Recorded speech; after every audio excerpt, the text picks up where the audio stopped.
নীলম্বরপুর গ্রামের প্রান্তে দাঁড়িয়ে থাকা বিশাল জমিদার বাড়িটা যেন একটা জীবন্ত কঙ্কাল। স্থানীয়রা বলে ওটা রক্তমুখী অট্টালিকা। কয়েক দশক আগে এক অমাবস্যার রাতে পুরো জমিদার পরিবার রহস্যময়ভাবে গায়েব হয়ে গিয়েছিল। তারপর থেকে যারা ওই বাড়িতে পা রেখেছে তারা আর স্বাভাবিক জীবনে ফিরতে পারেনি। অয়ন এসব অলৌকিক গল্পে বিশ্বাসী নয়। সে পেশায় একজন ইনভেস্টিগেটিভ জার্নালিস্ট। হাতে দামি ডিএসএলআর আর কাঁধে ব্যাকপ্যাক নিয়ে সে ঠিক রাত 12টায় সেই পচনধরা গেটের সামনে দাঁড়াল। রহস্যের শুরু। অয়ন ভেতরে ঢুকতেই এক অদ্ভুত নিস্তব্ধতা তাকে গ্রাস করল। ঝিঁঝিঁ পোকার ডাকও সেখানে গিয়ে থমকে যায়। ভারী কাঠের দরজাটা ঠেলতেই সেটা এক দীর্ঘ ক্যাঁচ ক্যাঁচ শব্দ করে খুলে গেল। ধুলোমাখা ড্রয়িং রুমে পা রাখতেই অয়ন অনুভব করল সে একা নয়। ওপরের তলা থেকে কেউ যেন ভারী কিছু টেনে নিয়ে যাচ্ছে। খট খট খট। অয়ন সিঁড়ি দিয়ে ওপরে উঠতে লাগল। প্রতিটি ধাপের সাথে কাঠের পাটাতনগুলো আর্তনাদ করে উঠছে।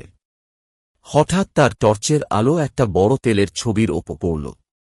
জমিদার নীলম্বর সেনের ছবি।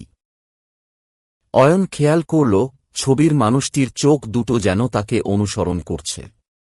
সে যত নড়ছে ছবিটির দৃষ্টিও সেদিকেই ঘুরছে। আয়নার গোলক ধাঁধা। দোতলার শেষ প্রান্তে একটা বিশাল হলরুম। সেখানে সারিবদ্ধভাবে সাজানো বিশালাকার সব বেলজিয়াম আয়না।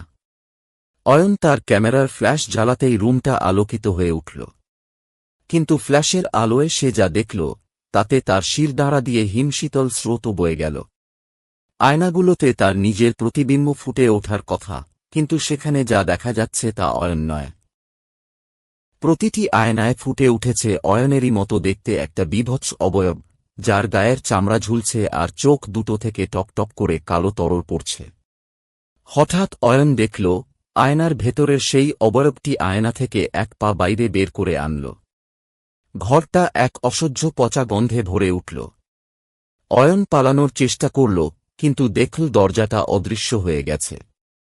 সেখানে এখন শুধু দেয়াল, ছায়ার গ্রাস। সেই বীভৎস ছায়াটি অয়নের দিকে এগিয়ে আসছে। অয়ন দেয়ালের সাথে সেঁটে গেল। ছায়াটি যখন তার একদম কাছে এল তখন সেটি ফিস করে বলল, অনেক বছর পর একটা নতুন শরীর পেলাম। অয়ন দেখল তার নিজের হাতগুলো ধীরে ধীরে ধোঁয়াটে হয়ে যাচ্ছে।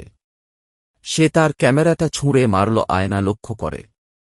বিশাল এক শব্দে আয়নাটা ভেঙে চুরমার হয়ে গেল।